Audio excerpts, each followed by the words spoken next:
Ito na naman ako share sa inyo itong top trending Korean style Crocs tie-dye. Makapal kasi siya, ikumpara yon doon sa isa. Medyo mataas yung presyo nito kaysa isa.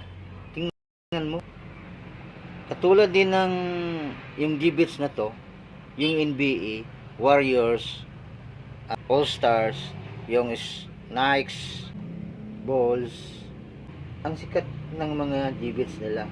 Kaya hinahanap-hanap to ng mga mamimili. Hindi mo alam, pinagagawan talaga to. Kahit i-search nyo sa internet, ang dami talagang bumibili ng ganito. Trending na trending talaga.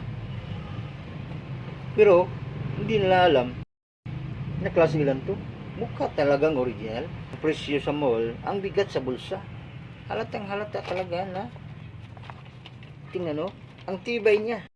Hindi mo akalain na ang tibay. Hindi masayang pag bumili ka, hindi masayang yung pera mo. Ang tibay niya.